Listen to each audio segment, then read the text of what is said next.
Hello everyone. आशा करता हूँ कि आप लोग अच्छे होंगे और अपने एग्ज़ाम की तैयारी में लगे होंगे। स्वागत है मेरे चैनल पे स्टडी साइन फॉर साइन के प्लेटफॉर्म पे। मैं हूँ शशि और हम लोग बात कर रहे हैं मूल अधिकारों की। मूल अधिकारों की ये दूसरी वीडियो है। तो चलिए आगे बढ़ते हैं। आगे बढ़ने से पहले आप रिक्वेस्ट है कि चैनल को सब्सक्राइब कर लें, जिससे मेरे नेक्स्ट वीडियो का नोटिफिकेशन आपको मिलता रहे और हम लोग कनेक्ट होते रहें। तो चलिए सब्सक्राइब कर लीजिए और बेल आइकन को प्रेस कर दीजिए। तो चलिए आगे बढ़ते हैं। आज बात करेंगे फंडामेंटल राइट, मूल अधिकार में समानता का अधिकार क्या होता है। तो समानता का अधिकार पहला है विधि के समक्ष समता और विधियों का समान संरक्षण।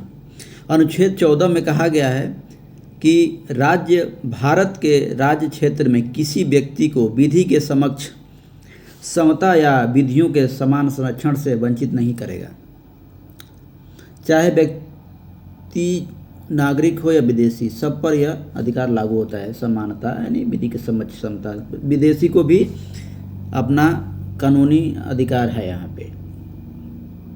तो विधि के समक्ष समता का विचार ब्रिटिश मूल का है, और जबकि विधियों के समान संरक्षण का अमेरिका के संविधान से लिया गया है। किसी व्यक्ति के पक्ष में विशिष्ट विशेषाधिकार की अनुपस्थिति है इसमें। उच्चतम न्यायालय ने व्यवस्था दी है कि जहां समान एवं असमान के बीच अलग अलग व्यवहार होता हो, अनुच्छेद 14 लागू नहीं होता, जबकि अनुच्छेद 14 श्रेणी को विधान अस्वीकृत करता है। यह विधि द्वारा वस्तुओं, व्यक्तियों और लेन देनों के तर्कसंगत वर्गीकरण को स्वीकृत करता है, लेकिन वर्गीकरण विवेक शून्य, बनावटी नहीं होना चाहिए। विधि का शासन क्या होता है। दूसरा, समता के अपवाद क्या हैं। भारत के राष्ट्रपति और राज्यपालों को निम्न शक्तियां प्रदान हैं। कुछ आधारों पर विभेद का प्रतिषेध। अनुच्छेद 15 में यह व्यवस्था दी गई है कि राज्य किसी व्यक्ति के प्रति केवल धर्म, मूल वंश, जाति, लिंग या जन्म को लेकर विभेद नहीं करेगा। इससे दो कठोरतम शब्दों को व्यवस्था में है, विभेद और केवल। विभेद के अभिप्राय किसी भी विरुद्ध विपरीत मामला है। केवल शब्द का अभिप्राय है कि अन्य आधारों पर मतभेद किया जा सकता है, लेकिन इन आधारों पर मतभेद नहीं किया जा सकता। उसमें क्या क्या है, धर्म, मूल वंश, जाति, लिंग या जन्म स्थान के आधार पर आप उसके विभेद नहीं कर सकते। अनुच्छेद 15 की दूसरी व्यवस्था में कहा गया है कि कोई नागरिक केवल धर्म, मूल वंश, जाति, लिंग, जन्म स्थान या इनमें किसी से आधार पर दुकानों, सार्वजनिक भोजनालयों, होटलों और सार्वजनिक मनोरंजन के स्थानों में प्रवेश से वंचित नहीं रहेगा।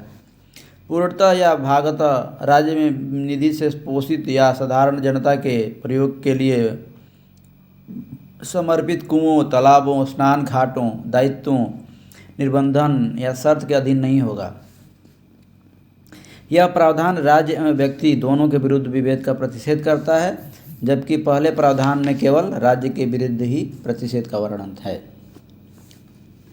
अंतिम प्रावधानों के संविधान के 93वें संशोधन 2005 द्वारा शामिल किया गया।